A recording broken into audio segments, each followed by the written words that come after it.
Welcome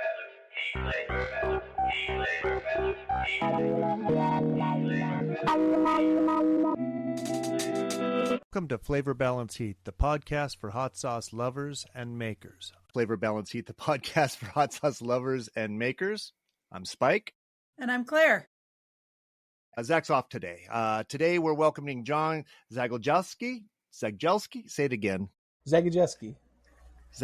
Okay. Yeah. Today we're welcoming John Zagojelski from Elixir Sauce Co. from Spokane, our neighbors.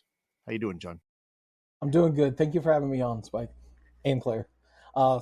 Sorry, Zach won't be here. We'll have to fill in. I guess I'll steal some of his lines like we have been doing the last couple of shows. I'll steal them, and he won't be able to fight it.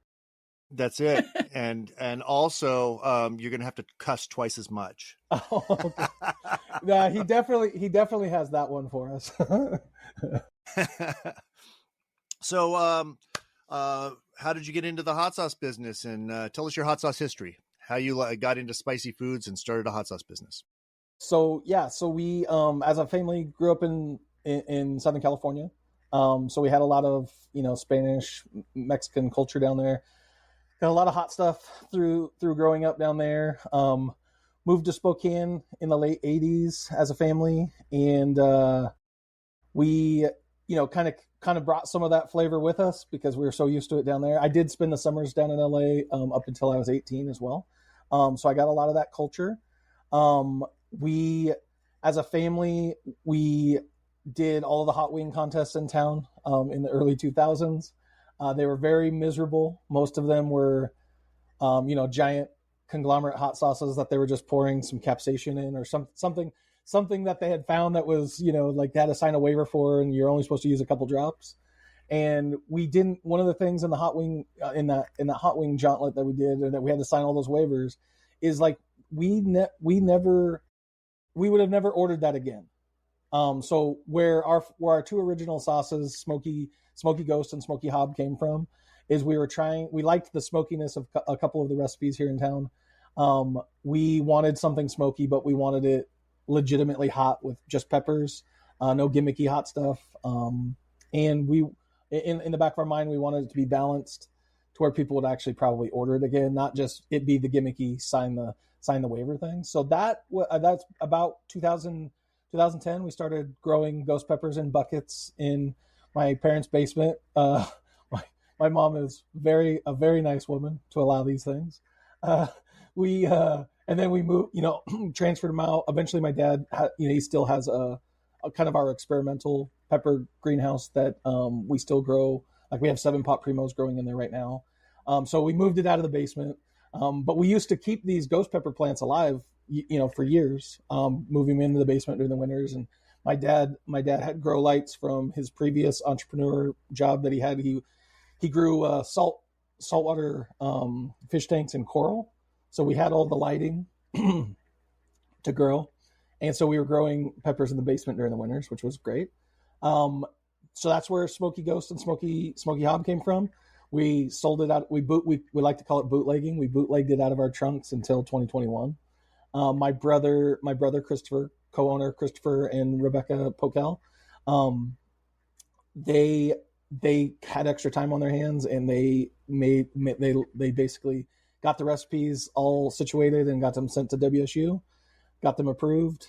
In their mind, my brother's an IT guy by trade. In their mind, we just sell it online as kind of like a little side biz, and that kind of worked through the COVID era a little bit. People were buying lots of things.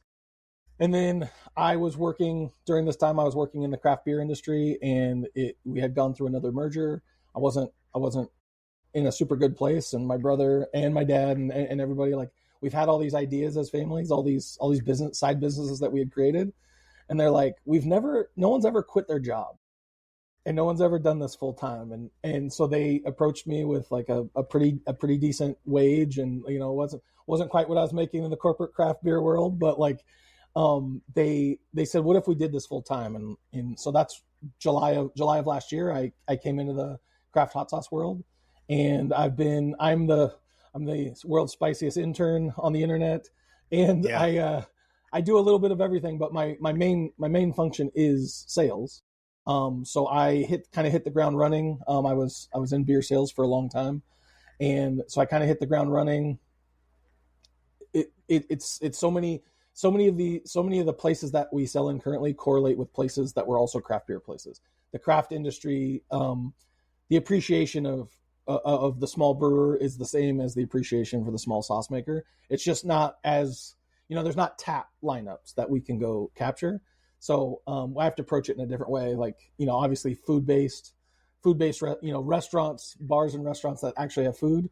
That's kind of where we've looked. Obviously did the hot wing thing originally, just like, hey, we want to have this on a hot wing.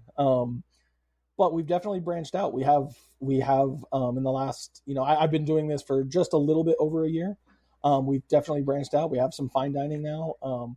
Definitely getting into some other retail locations as well. Like, in my history, it was always what had a liquor license. I could go, I only could sell where had a liquor license. Well, with craft hot sauce, you can really sell anywhere. So the as far as the account base for me, I cannot, I have a tattoo shop that sells the hot sauce. I have a barber that sells the hot sauce, and all of the other like normal places. And we have some small mom and pop grocery stores as well. But yeah, spice shops and different things. So yeah, that's kind of got us to this point. We did add 3 other recipes through all that, but the OG recipes, the Smoky Ghost and the Smoky Hob, are still kind of like the top sellers. With the hot sauce world, but in the restaurant world, some of our newer flavors are a little more approachable. We call them mild, but those ones have taken off a little bit more in the restaurant scene and just like through the farmers market scene. I didn't mention farmers market. We've been heavily into the local farmer market scene for like the last 2 or 3 years, and that was that's still a huge part of our revenue, but since I got on, we're able to kind of like, because that's so seasonal. Like we're kind of getting into the end of that right now. We're getting to the point where we'll have enough retail locations to sustain us through not just hand selling everything to the farmers. Nice. Yeah, I think for the 3 of us, it's seasonal, but like our friends at DTF, down to Ferment, they do it year round. It's kind of, I'm jealous. I wish I could do that. Being in San Diego will definitely help with that. I know. Yeah, well, Spike, I don't know if you've had a chance to touch base with them, but they've been really great. We do have the new Scalehouse Market in Spokane, which has an indoor mercantile, which will be year round, which, we're treating it more like just a year round retail location for us. But they do, as long as they can, weather-wise, they will have farmers markets on Wednesday, Friday, and Saturday. So that one doesn't technically have an end for their farmers market side. And they did a really good job with the building. They put a ton of money into it. It used to just be an old truck scale for a quarry, and it's unrecognizable. The whole premises that they built out is really awesome. It's still kind of a hidden gem. Even I talk to hundreds of people a week that have never heard of it here in town. But they have we have a little rack in there that has some local hot sauces. Casey Bowie, the Bowie's Gourmet Hot Sauces, is in there as well. Oh, yeah. And they're legends in the area. Yeah, we don't. He's, again, like we talk about, I'm the competition or whatever on the show today, but like at the same time, I've looked up to what you've been doing. Like I had your hot sauce when I was in the beer industry. Moscow was a huge market for us, and always looked up to you that way. And it's the same thing with Casey with Bowie's. Is I've had his sauce. He has like the more traditional. He's on a couple of months. So he's got the more traditional wing sauce. He's got like a classic that is more like the traditional buffalo wing sauce, and we don't really touch that, and we eat it a lot, and we work with him a lot at the farmers market. So we play off of each other because people come up to us and they're like, "What do you have that's a buffalo sauce?" And we point them that way, and then people always come up to him and they're like, "What's the hottest thing you have?" And they're like, "Those boys down there at Elixir do that." So we definitely, it reminds me a lot of the early days in craft beer, where we used to be way more friendly than we are now, long before it became like a really popular investment for the big breweries. I can remember a time in Spokane where we didn't have nearly as many breweries as we had, and we used to look out for each other. And we can get into this later, because one one of the future things that I want to do is more collaborations with hot sauce companies like they do in beer. Yeah. But the that camaraderie is still there. And, when I got into hot sauce, and I kind of like, I had my first couple conversations with Casey. He didn't really understand what I was doing because he had been burned by so many other things. And I know it happens in craft beer a lot now too. But yeah, I really do. I like if something new pops up, Casey and I always share, like he's got a great Rolodex of accounts that he's in because of my specialty was craft beer bars. We share that stuff all the time. And I don't know. But yeah, I've never met that. him, but I've met his different parts of his family through the years. I've had his sauce, fantastic sauce. So yeah, absolutely. Yeah, he just came out with a new Dragon's Breath sauce that is awesome, and it's just called Dragon's Breath. It's not. I was like, oh, it's Dragon's Breath peppers. Yeah. And it's awesome. He does that. He does a great job with his sauces. They're also like marinades, a little bit easier to marinate. Mine can be marinades. Ours can be marinades as well, but his is just a little bit easier because they don't have, they're balanced the other way, more to the mild side. John, do you manufacture your own hot sauce? We do. I was telling Spike this earlier. My brother, my sister-in-law, business partner Zach, and his wife are at the kitchen right now. I get to be the face of the company, So this is part of the perks. I am not in the kitchen tonight, but they are making a batch of smoky habanero tonight. Nice. That's awesome. And they sent me a message asking me. Yeah, they sent me a message asking me if they needed the 64-ounce jugs. I have a few partners in the restaurant world that use the bigger jugs. Just it works out. Price per ounce. It's way easier to do that way. But yeah, so yeah, they're in the kitchen right now. We're currently using it's a place called A Prep Kitchen. And it's in the Spokane Valley, very like not even a mile from where our greenhouse is, where we grow our ghost peppers. And so right in the neighborhood that we grew up in. And so this model is perfect for us in 2021 when we weren't really selling anything because we thought, we're just going to send millions of dollars online sales, right? Well, now that we are doing we're hitting more markets. We're hitting more farmers markets than we ever have. And I'm doing the retail stuff. We definitely we've kind of outgrown that model. Because every food truck in the Spokane Valley also has to use that kitchen. There's not multiple of those styles of incubator kitchens. So we kind of ran into like the logjam of not being able to like get time when we needed time. Like when I as the sales guy, as the angry little older brother sales guy, I was just yelling at my brother like, we can't have out of stocks.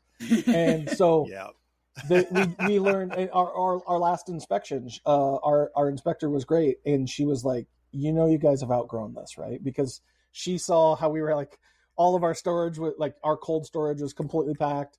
Our warm storage is completely packed. And she saw like we had outgrown the equipment that they have at that kitchen. So we have already purchased like giant steam kettles and all of this stuff that we're having to, she watched us pack it in and then also pack it out. She's like, yeah, wow, you need your own spot. So like, I mean, that's kind of like where we're at right now, but yeah, we are renting the commercial kitchen to make it legit. I'm Claire George. I own Butterfly Bakery of Vermont. We make hot sauce, mustard, cookies, and granola, and 100% of our products are made with Vermont ingredients. The thing that I hear most often from people is that my hot sauce tastes like the peppers that are in it. We do really simple recipes that don't get too crazy and nitpicky, just to really accentuate the flavor of the peppers that are in there. The unique thing about our hot sauces is how much we feature the farm and the relationship with the farm and really bring the terroir of Vermont to our hot sauces. I am pretty sure I am the #1 purchaser of Vermont-grown chili peppers. I would love it if there would be a legitimate pepper market in Vermont where people would know Vermont for its peppers. We're all better for supporting each other. And I think that part really shows itself with the collaborations that I do with the other businesses and the other farms, that I love working together and coming up with new ideas and presenting each other with new challenges. And I think overall that's the attitude here. And I absolutely love it because that's my attitude. I try to live my life with love. the ingredients that I use, I would say that my values are reflected in that, that I use ingredients that, again, feel good, feel loving, feel supportive. The relationship with the farmer was how it all began. If I changed the reason for it being, if I went out and bought some commodity peppers, it might not be as good. You can find Butterfly Bakery of Vermont hot sauce, mustard, granola, and cookies at butterflybakeryvt.com. So you guys are working on building out your own space. Sounds well, like if we win the lottery, yes, we're going to do that. No, we're definitely we have a lot of friends in the bar and restaurant scene here. So like I'm kind of abreast to like things that are open, like closing and opening, and things that might work that sort of way. We have a lot of friends in the industry that buy from us that saw with the out of stocks. They're like, hey, you could just use our kitchen tonight or whatever it was. So we've definitely we're looking. And this is I think by design, we're kind of year 5 of what we're doing with the hot sauce. And I think year 5 is a little bit longer than most to grow out of the commercial kitchen and not either be, using a, someone that's going to make it for us. Like, your situation, Claire, where you're doing that. The co-packing. Yeah. The co-packing angle. We definitely met with some people earlier this year. My brother likes, as much as we act like we don't like working on Sunday, we actually do like the process still. And, looking for our own place is definitely on the agenda right now. We just kind of outgrew that model, and the fact that everyone is having to use that same model in Washington State right now for a lot of good reasons. That it was, everyone's busy season is the farmers market season, so we would have to book like a month out, and I would just be out of stock of several items for a month, which is tough. So I remember when we outgrew our shared use kitchen, and it was, and in our case, storage was a big part of it. Is they had all this freezer storage, and we were taking up like half of it, and they also had their own program where they did like frozen vegetables for institutions, and so they had this very active need for all of their freezer space that we were just like, And they were like, you can't have any more. And I was like, okay. They've been great to work with. They've been working on expanding the commercial, the A-Prep kitchen people have been working on expanding it.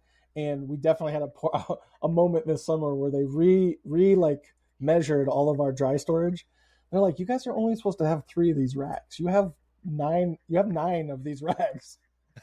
so we've definitely had that conversation, and I was just like, can you just charge us for the 9 racks? Because I can't, I'm selling it like once I had product, I would sell it the next week. So it wasn't like it was constantly 9 racks. It was just, we needed, at that point we had it. So, but they've been great. They've done a great job of selling themselves to other businesses as well. So like they've had a lot of success. They're trying to expand as fast as they can.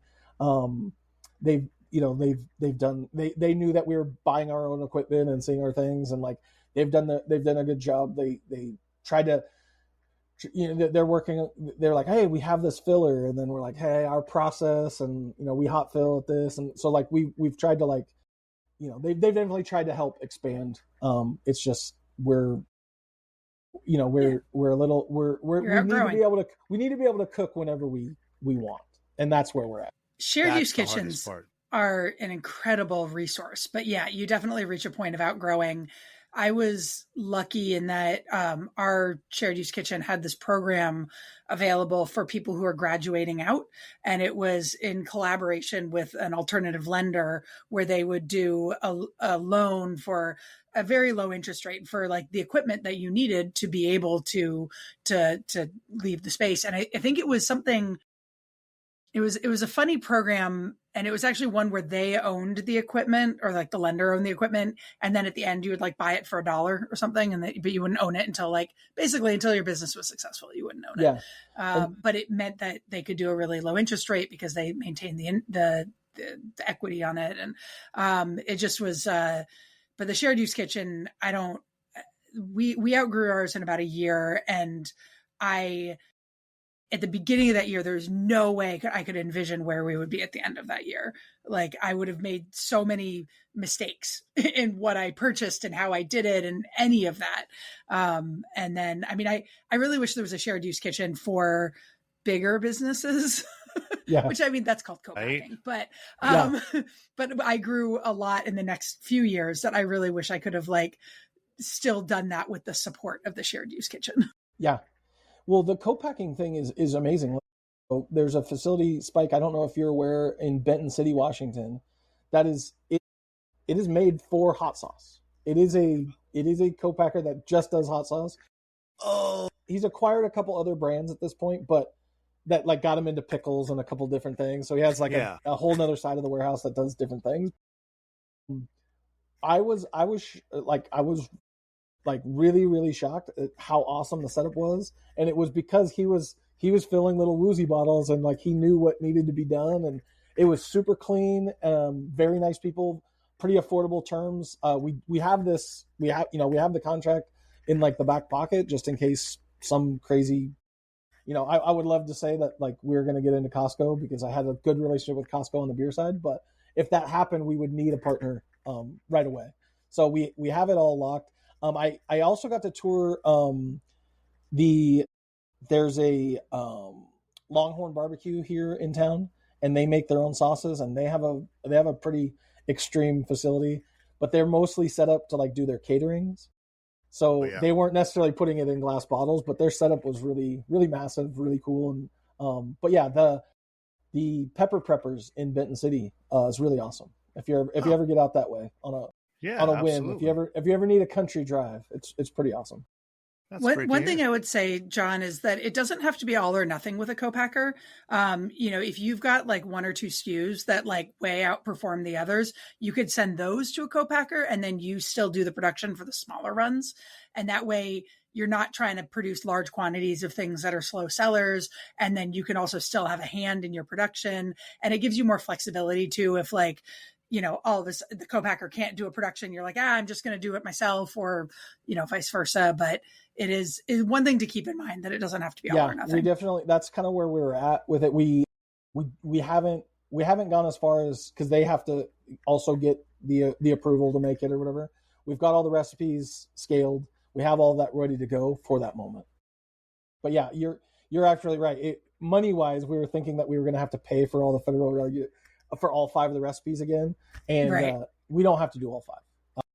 But yeah, we like in a perfect world, we get a big hit with one of the Smokies, let's say, and then that one's probably our easiest because we've been doing that one the longest. That's probably the easiest one to scale up as well, recipe wise. And then we'll get a batch with him pretty quickly. So yeah, nice. That one's close enough that we could drive and pick up the bottles too, so we saved a little money on the shipping. Yes. But yeah, it was a really awesome, part of. We had joined a couple, like we're in the Spokane Valley. We joined the Spokane Valley Chamber of Commerce, and that kind of opened up the doors to some of that unique lending stuff that you were talking about, Claire. Yeah, just some opportunities there with some realtors that are part of the groups and different things. But it also opened up, in my mind, I'm a sauce geek, so I knew that Longhorn barbecue facility existed, and I was like, hey, could you get us a tour of that? And they made it happen. Nice. The Benton City one was a part of. We joined it's the West Richland Chamber of Commerce. I used to sell a ton of beer in the Tri-Cities, so it was just kind of friends of friends and bar owners that kind of got me involved. And they, same sort of thing. They were like, oh, you should know Pepper Preppers. And I had never heard of it in my life. This is 7 months ago, and they got us a tour and got to meet, and it definitely like got us excited for like, okay, so we won't be too overwhelmed if this ball drops with like a big chain or something. Awesome. Hey, I got a quick question. This is kind of a local thing, but we were talking earlier about Bowie's hot sauce being one that's in the Spokane area, but there was another small batch hot sauce company that was run by some guys. I forget the name of them. They were the nicest guys and had really good sauce. There was 3 sauces, and they ran out of a food truck. Do you know who I'm talking about? Yeah, it's 3 Ninjas, right? Yeah, that's it. Yeah. Are they still doing it? They are, and so Good. they got a brick and mortar in Kendall Yards, and then they since had opened an even bigger brick and mortar in Liberty Lake, and that's where Wow. that's where I buy their sauce. The ownership is still so focused on like what they're doing with the restaurant and everything, so Yeah, yeah. they don't get out to as many events anymore. But yeah, they definitely, because I don't know if they're still actually running the food truck. They might just do the food truck for catered events. Events, yeah. But I haven't seen them at the farmers markets in a while. But I do know that they opened up a really awesome location in. So Spokane has this expansion called Kendall Yards. They built another one in Liberty Lake right on the river as well. And so they're in that new Kendall Yards development. So they went from the old Kendall Yards development in Spokane over to that development in Liberty Lake, and they're doing great. Their sauces are also in a lot of the local Ace Hardwares now. And they had great sauces. I remember we met them at an event at, I think it was like My Fresh Basket or something like that.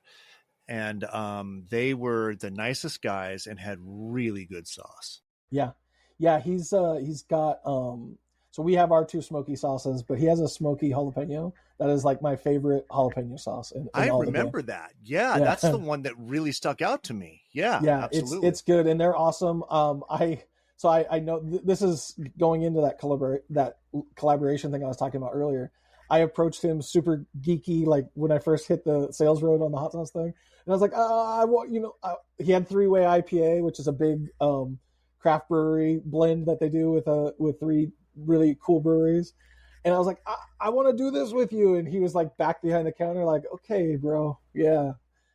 But it's just like with Casey Bowie. I grew on them. They're like, oh, this guy really is passionate about this. So, but yeah, they are in Liberty Lake now. It's a really cool spot. It's like a taco shop, but it's like, it's different. Like, it's not like, just like with their hot sauces, it's not like your typical taco shop. They do like crazy blends, crazy flavors. They're doing a great business out there. That's awesome to hear. Liberty Lake really needed something like that too. Yeah, that's fantastic. I see these guys, and then I haven't seen them in a long time. But I'm not up in Spokane very often. They're an hour and a half north of us, so I my people will go up there, but I'm not. I don't like to travel. I don't want to go anywhere. An hour and a half is a long way for me. It really is, especially when you end up doing like a 4 or 5 hour event, and you got to drive back home. It was the same thing. The craft hot sauce and craft beer scene, again, they're melding for me. They called me the small town hero for the brewery, and I used to go to all of the beer festivals, through Montana all the way to Wyoming, and then 7 days on the road doing beer festivals. You just want to be home. Hot sauce has been a little easier. I just mostly do day trips now, which is great. But there's a lot to be said about the small towns spike on hot sauce as well around here. Like, yes, I agree. I started branching out of like just the Spokane farmers markets, and I did Cheney this year, and we have one more Saturday out in Cheney. It's an every other Saturday one. It's just grown since the first week, and now I've got you have your customers, and then you have your customers that are just like, what? How are you out of this? What are you? Like just doing the Cheney Farmers Market for the last 2 months. I have those customers now too, and they're like, they meet me there before the tent's even up. They're like, you better have it, and I'm like, yeah, I love that so much. So yeah, I did some stuff up in Schuyler this year, just kind of doing the same thing that I did with beer, is just not the loop. Yeah, not like. Sometimes it's in sales, and when I had bosses, my brother's my boss now. He lets me do my thing on the sales side, anyways. You oftentimes would just drive. It's kind of like the cliche of flyover states. When you were on the beer road, you would just go, like when in Montana, people would just go to Missoula because they had a college. They would just go to Bozeman because they had a college, and they would try to only fish there, and they would only get beer placements there. And I would stop in Anaconda, and I would stop in all the other small towns, good drinking towns. It's just like with hot sauce. Every place that has like a truck stop can have our hot sauce, and they don't always have to just have gimmicky hot truck stop hot sauces with really crude names or anything like that. Yeah. So yeah, just the building relationships thing is what I loved about craft beer in the beginning, and it's what I love about it now. Again, like I know a lot of people don't trust me right away. It's the same thing with beer. When I would burst into a small town with I was representing a Seattle brand at the time, they'd be like, Seattle beer will never sell here. And I'm like, well, let's do an event. Let's do, let's, I'm not just going to sell you this and go. I'm going to come back and let's do something cool. And that's the off season last season, after Farmers Market last season, I did that with hot sauce. And, Spike, you've probably always been doing Wing Wednesdays. I know I've followed you for a while. I know you've always been doing those things. But doing Wing Wednesdays here in town and like doing it just the same way that I would do a beer, like if I do a pint night, it was tracking. And there's silly little things like I went to the dollar store and got little tin buckets and put stickers on them. Put the Elixir stickers on them, and then did those as raffle prizes with we had hot sauce giveaways, just like we would do like swag giveaways with beer, and people were fighting over the little buckets. We did that with the local partner here. It's called Market Street Pizza, but they have a location in the Spokane Valley as well, and that's like a block from my brother's greenhouse. So that was kind of like a nice home base where after we cooked, we were always drinking there, and then we started this thing, and we're about to start it up again in October.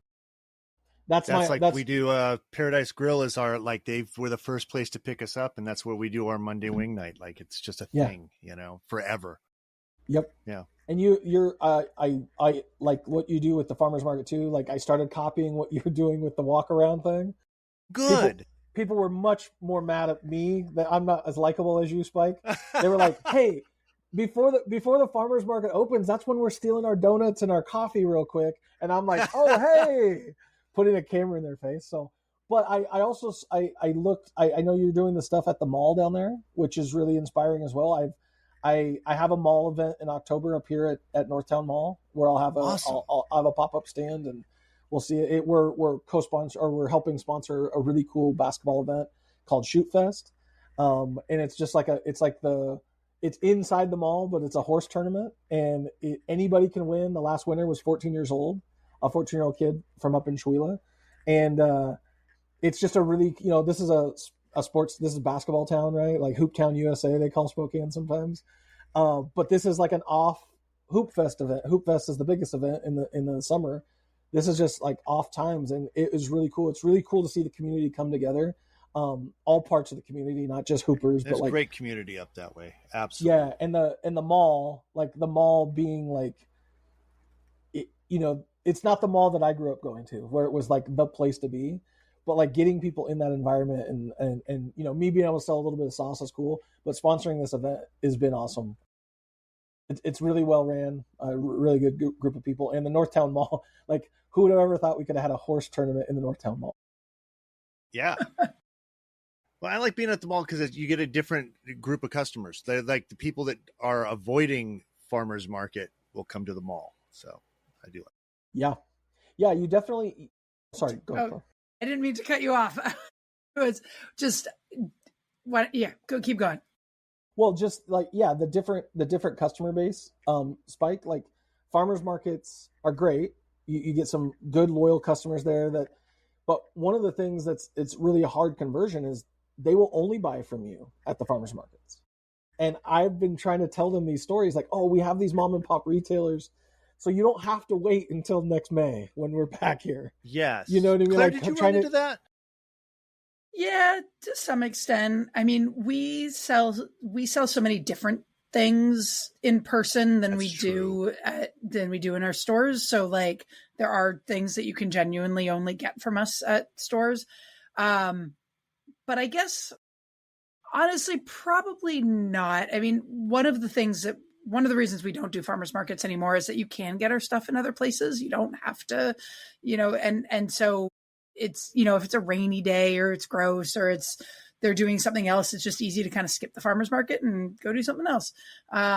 So that's probably more the case for us than people saying like, I'm only going to buy it from you. What would annoy me is that we have a winter farmer's market here, and there's so many people who only come to the summer. They'll come to the first summer market and be like, oh, I've missed the farmer's market all winter long. And I'm like, we've been here. We've had one. Yeah. Yeah, that I just always try to preach the shopping locally, not just at the farmers markets. Yes. And for so sure. we have a little list. We have a little list of the retailers on our website, and to get people to click through to it is always tough, right? So we have one of the things that we pass out at the farmers markets now is a QR code that literally takes you right to that list of retailers. Like we've had so many people that. come up to us. Yeah, we've just had so many people come up to us and be like, "Oh man, I've missed your sauce, all winter." And it's like, well, we're not in the big stores, but we're in all of these other stores in your community that you should also be shopping at, for a lot of reasons. So John, do you have any hot sauce hot takes? I do, and this is. I've made people mad on this one because some of the places I work with use these, and I was like slapping it out of their hands. I hate, and we as a group, this is one of those funny things that me and my brother and sister-in-law we hate sampling hot sauce on a spoon. Like, we really hate the little plastic spoons, but we hate, we don't eat hot sauce spoonfuls of hot sauce, and so we have there's been stickers we've made that say no spoons, and there's all these funny things, but some of our accounts, because of cleanliness and different things, they do use the little plastic spoons to sample us. I get it. But I really don't like sampling hot sauce on plastic spoons. And we've always just they used to be called something else. I think they're Wontonios now, but we use the Wontonios tortilla chips, and they're gluten-free. And we eat a lot of hot sauce on tortilla chips, so that's why we like to do it. We've tried other things. We've tried pretzel sticks and different things, but I hate plastic spoon hot sauce. I was just going to say, we bought tortilla chips for years to sample. We made a deal with Paradise Grill, and we just buy tortillas and we drop it off. They fry them for us. It costs us a lot less. That's and awesome. We're able to, at farmers market, say, hey, you can, they did this for us. And so we get to point to Paradise Grill every time. That's awesome. That's awesome. That's a lot great. Less money. Yeah. Yeah. Well, that is cool. I'm stealing that. Yeah, absolutely. Flavor Balance Heat, the podcast for hot sauce lovers and makers, is brought to you by Irish Spike's unique hot sauces and Vandal pepper sauces. I'm Spike, the owner and executive saucier. Our sauces are handmade in the Pacific Northwest using the best possible ingredient. We believe that hot sauce equates to a balance of sensational heat coupled with a robust and complex flavor profile. Live your hottest life with Irish Spikes. Irish Spike's unique hot sauces and Vandal pepper sauces are available at sauceco.com. I'd never seen so many people so confused by what eco tasters were. A lot of people thought they were business cards. They would just pick them up and walk away.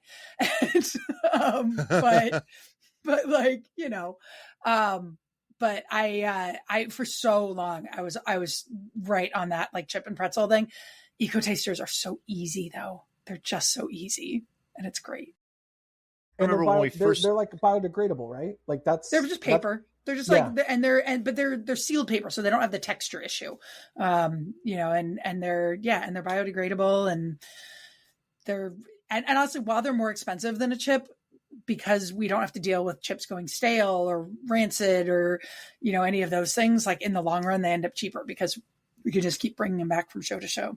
Oh, someday when we grow out of just being at local, when I go across state lines, I know I'm going to have to learn the different rules, even in North Idaho versus what we're doing here. But the beer world is just as crazy, Claire, just so you know. Oh God, no. So one of my, two of my board members, one of them currently works at a distillery and the other one used to work at a distillery. And when I talk to them about, so it's not even just beer, it's liquor. And I was at an event with the owner of that distillery in DC, and he was like, we're going to go out to dinner at this really fancy bar because we need to talk to the bartender and make sure he understands all the ins and outs of the barrel that's in the basement of the bar that they serve out of. And then the next day he was flying to New Jersey to train the new sales crew with the new distributor that they just signed on with in New Jersey. It's all mob based. It's all based in the mob from the 20s. It is astounding. I feel like in the food industry, we could learn some from it, not the mob part, but there's things that apply, toward the food industry that would actually do really well, that we don't currently do in the food industry. but I cannot even imagine if your primary salespeople have to be bartenders, like have to be bartenders and waitresses who churn over. You don't know them. You didn't hire them. You don't know when they're going to be there. And they are your primary salespeople. That's wild to me. I can't. I thought we were going to have really strict issues with when we went to the Portland Hot Sauce Expo, and it was a little bit more than we have here, but not much. It was actually surprising how little there was. Portland, I thought for sure it would be really strict. I know in New Mexico, when we went to the show, we didn't actually go there, but they had to do the tongs grabbing the chip thing. And I was like, really? And I would have just done spoons. At that point, I just would have done the eco tasters, which is what most people did, because no, I'm not going to do a chip like that. So I feel like now this is in hot sauce, but I feel like our caramel actually sells better on the eco tasters. And I think it's just because people can really taste it. Like there's just more flavor coming through.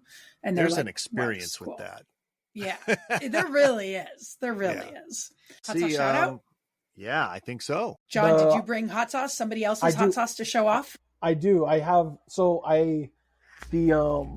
this is a friend of mine gave me this. He is still in the beer industry, and he went to H Mart in Seattle, and he got me this.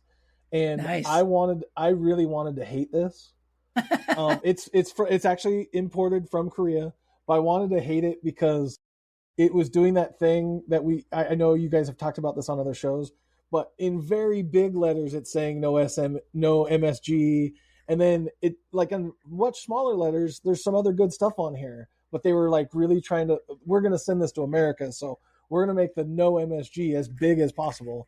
And I really didn't want to like it because I was like, oh, this is going to be, and then I started reading the ingredients. I was like, oh, this is a really legit hot sauce. And it is delicious. It is exactly kimchi hot sauce. Nice. And it is so good. And I guess it's pretty popular at H Mart. But I'd never seen it before, but a friend in the beer industry, ATN, he brought it back from one of his beer trips here recently, and he gave this to me, and I wanted to hate it because it's in giant letters. It says no MSG, and I know what they were trying to do, and I know that probably doesn't say that this is a label for America, and they have a different label at home, but this is really good. And I poured it on Dino Nuggies, the right chicken wing, supplement when you just have a big frozen bag of Dino Nuggies because you have kids, and it was absolutely delicious. It's exactly kimchi, and I don't know how they did it.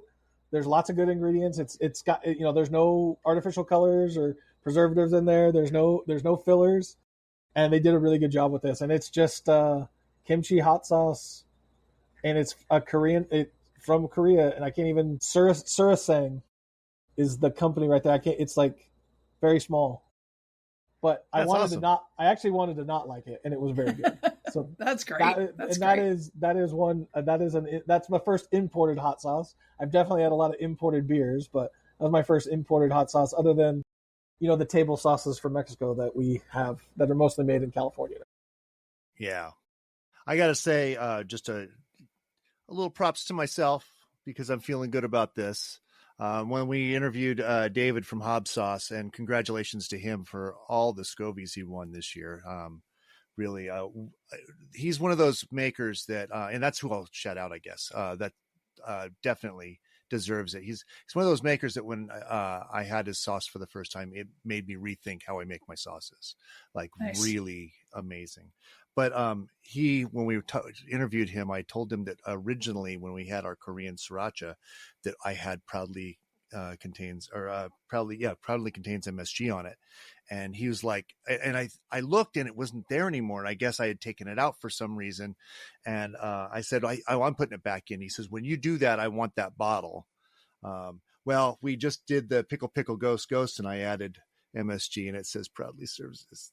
Contains MSG on there. That's awesome. Yes. Nice. Yeah. Shout out to your team that did a pop up there. I did like a fall fest there with my beer tent from Melvin, and your team was really good to me there. and Well, that's they great. they had their sample bottles, and they're like, hey, we're they obviously they have plenty of your samples, I guess. And they're like, do you want this? And I was like, absolutely. Like, it was me and my brother and sister-in-law. They don't do a lot of events, but they come. They came down to that one in the beer. That was the beer days. So we didn't even have hot sauce on the booth. They didn't even know we were making hot sauce, in the side. And they were so nice to us. I can't remember their names, but it was 3 gals, and they were awesome. And 3 guys. Oh, really? No, it was three young gals, and they were very nice. 3 gals. Oh, and yeah. They were doing their samples right next to us while we were doing our beer thing. And I don't know. Shout out to Moscow Co-op too. They do some really fun events. They are fantastic, and they really do take care of us very well. I would say we have made it a pretty standard thing now that when we do a sampling, we leave the samples for the crew and everybody, and it's just a much better way to go. We can take it back and put it in a fridge, but why? When we can have somebody taste it that can promote it. So yep. This has been a Spike Mind Media production.